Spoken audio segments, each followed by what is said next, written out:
Alrighty, so the news is here. I haven't clicked on it yet. I'm like, it's been out for 2 minutes, and I'm very curious as to what we're getting this week because I don't know if we're getting Matrona already or what's going on. So here we go. And we are getting Matrona, I assume? Yeah, okay, so we're going ahead and getting Matrona. So there still should be one more banner that we end up getting on the 25th, which they've already gotten their second Halloween banner. So I don't know. I guess we're just going to be like it seems like we're going to be closer than 2 weeks behind. I don't know. It seems like we're going to be a week behind, but I'm not. I don't know why, but my brain just cannot comprehend the schedule. So anyways, it looks like normal maintenance times. It's going to be actually a pretty short maintenance, only an hour and a half, but it'll end 3:30 my time, so pretty decent. I'm still not really sure if I actually want to go for this hero or not. She seems pretty good for the bird at least, and her passive does work in PvP, which could make for a fun, team comp, but she's not going to be like super meta. Like if you're actually, I don't think I'll actually end up using her very much besides the bird if I get her. Plus the other banner just seems maybe a little bit better as far as value goes. So I think if you are kind of on the fence about this one, I would say if you're going really hard on the bird, then maybe go for her. If you're not, I would say don't worry about it maybe. Obviously she is a Halloween unit, so the fact that she's seasonal does make it a little bit more difficult to skip, but I don't know. She just seems kind of like a bird unit, more or less. Like you can use her in a couple of other things. But the next banner is going to have green Gother on it, which is pretty much like a must-have unit. And honestly, I don't think that the new Slater or the new Diane are like must-haves. I think Slater is good and like is definitely like a good unit to have for like the Bond team and everything.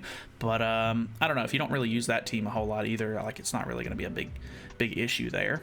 So they're actually adding this Gill Thunder as well, but this is I'm pretty sure it's a top 100 reward, so you have to get top 100 to get this Gill Thunder, which is a little disappointing, but it is what it is. I mean, I don't think he's really all that great to begin with. I can't remember exactly what his skills do, but it's nothing like super crazy. He's a little bit better than the other top 100 characters, if I'm not mistaken, but still not that great. We are getting a free multi for this banner, which is going to be really nice. I think actually that makes it a little bit more enticing just to go ahead and do an entire rotation, because they're going to be giving us free tickets anyway. So I think I may end up just going ahead and biting the bullet and grabbing Matrona while she's here, since she is a seasonal unit. So we'll probably try to do some live summons for that. If you guys want to stay tuned for that sometime tomorrow night whenever the patch goes live. But they are bringing back Final Boss Diane, as far as they're bringing her back in Legend difficulty, which if you've been here for a while, you already know I don't really care for these Legend difficulties. They're pretty annoying, to be honest. They're just niche little tiny challenges that you have to do every so often, or not every so often. They're just challenges that you do to sort of get a couple of diamond rewards, which is okay. Like the diamonds are fine, but it's just the way that these kind of play is just not very fun. So it just kind of is what it is. So we'll try to find some sort of team that'll be able to get these diamonds for you. I don't know, we'll figure it out. But other than that, the coin shop added exchange items using festival coins. So after the 1019 maintenance until 1116, to be announced in a separate notice, it looks like we will be able to get this is all festival coins, by the way. You have to use festival coins for these, so it's not going to be great for everybody unless you just are sitting on a lot of these. But you can exchange for time clocks, which is kind of cool. Reset tokens for the bird, which is kind of cool, I guess. If I'm not mistaken, this one's actually pretty useful because you can reset your weekly rewards. So if you are able to do if you're able to do all 3 floors and get the first time clear bonus for all 3 of those, you could use one of these tokens and then beat it all 3 times again and get double the rewards for that week. So honestly, pretty interesting. But the fact that it costs festival coins is just absolutely ridiculous to me. Like the average player isn't going to be sitting on these, I feel like. So it's just kind of like a whales benefit sort of thing. I don't know. There could be like players that have them, I guess. Like I have an extra copy of Lost Bane that I can't use at this point, but like if I pulled extra copies of the one, I do have him 6/6, so I couldn't use it. But for the rest of these units, I don't have them 6/6 because I'm not spending absurd amounts of money on the game, I guess. So yeah, I don't know. I would much rather give these units the dupe than buy any of this stuff, but they do have training dungeon keys and super awakening coins, which is okay, I guess. I don't know, that just seems like a really really weird trade there, but you know, trading for units is honestly pretty nice. Like if I had 3 Lost Vein tokens, I would definitely trade it for probably, I don't know who I would actually buy out of this lineup. I would either buy, I think I would probably buy a Bond token, because I don't use Elizabeth anymore, really, even though her ultimate is very, very good. But yeah, I don't know. Not really a great change in my opinion, but it is what it is. Looks like we're pretty much already over with, but new battle or battle events, which is fine. I mean, these are kind of tedious to go through sometimes, but free 2 diamonds for each of these, so that's kind of cool. System changes. Regular draws will be combined, so they are finally adding the combined banner now. I thought we were supposed to get it the week before whenever Gother came out, but I guess not. But yeah, the part 1, 2, and 3 lineups will be combined into the 7 Deadly Sins draw. The 3 daily heroes, rate up heroes, will be increased, or will have a rate increase from 0.35 to 0.5. As regular draws combine, Gustav, Simon, in both are being added in the race draw and 7 Deadly Sins draw, I guess. I don't. What does Gustav and Simon have to do with anything? I'm kind of confused on that one. Were they not already in the pools? The combined draw will continue to offer 1 free ad draw. The one thing that I've noticed with the PC version is they don't have the ad draw. So if you want to continue to do the ads for like Fort Solgris, or the free daily like ad draw, which I used to do every single day, surprisingly, like it wasn't really a big deal to me. I would do that every day, but I can't do that on the PC version, and I'm too lazy to log in on my phone just to watch an ad. So kind of disappointing. I kind of hope they add that feature to the PC version, but it is what it is. Draw bonus will have the bonus gauge filled the same way as the previous draw. So they're basically going to have the old pity way on this banner, which is the if you draw 5 times without getting an SSR, you're guaranteed to get an SSR on the next pull, which is kind of nice. Honestly, it's not like a great system by any means. I wish they had that system in place for some of the other banners as well. Like festival banners would be so nice to have that, because sometimes with the mileage system, like you just get like absolutely shafted.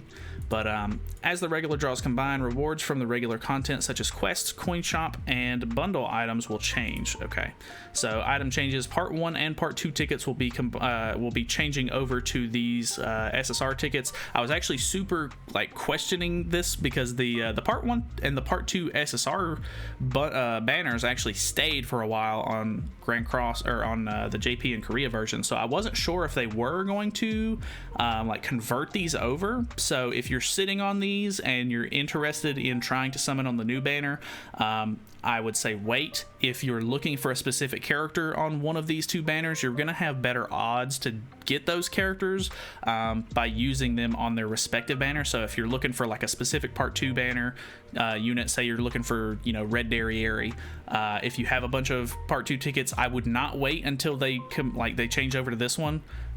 But I guess it just depends on how you look at it, because like this banner is going to have the Part 1 SSRs and Part 3 SSRs, or Part 1, 2, and 3.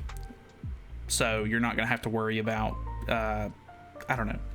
There's a bigger pool, so it's going to be harder to get specific units is kind of what I'm trying to get across here. So if you're going for a specific Part 2 unit, maybe use the ticket. If not, wait for it to convert over. Maybe you'll get lucky and get something interesting. I don't know. Up to you.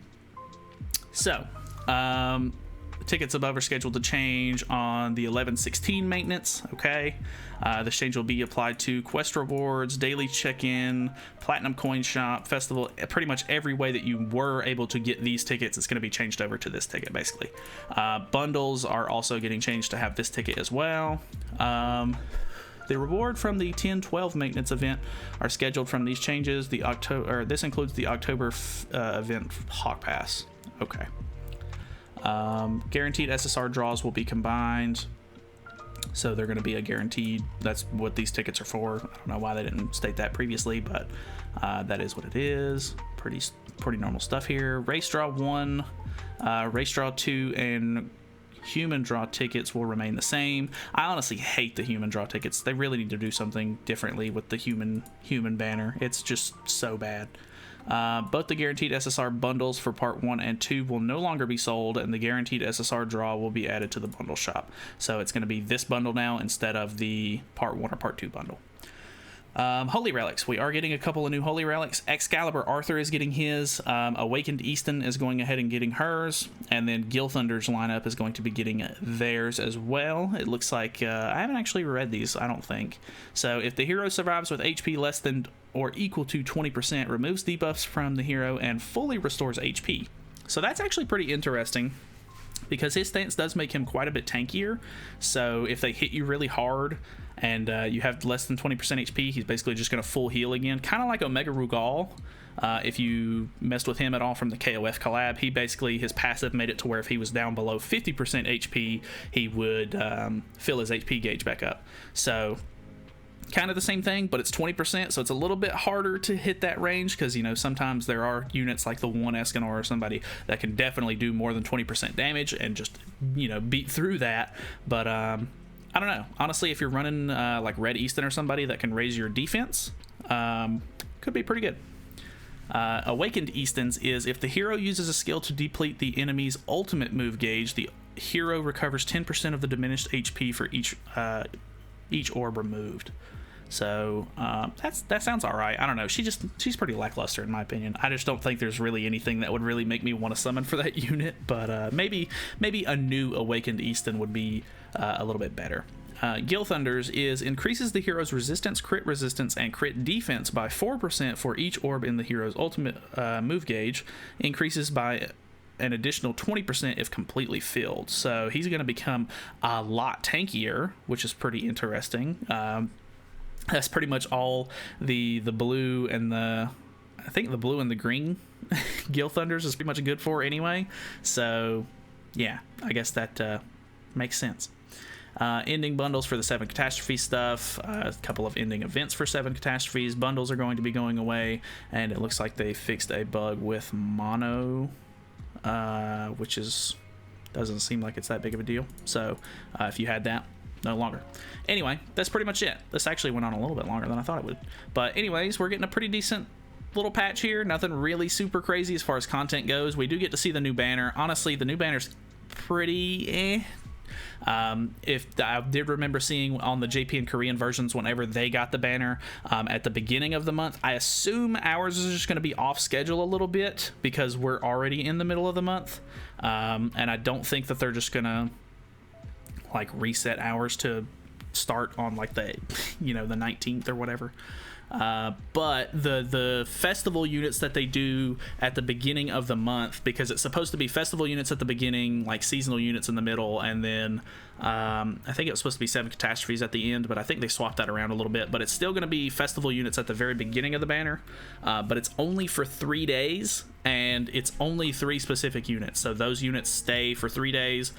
They only have a 0.35% chance, if I'm not mistaken. Like this is for like the regular hero rates, but I'm pretty sure the festival unit rates are 0.35 or 0.3. I can't remember exactly which one it is, but the first lineup that they had on the JP and Korean versions was like Merlin and a couple of, or I can't remember exactly who it was, but I know Merlin was on there.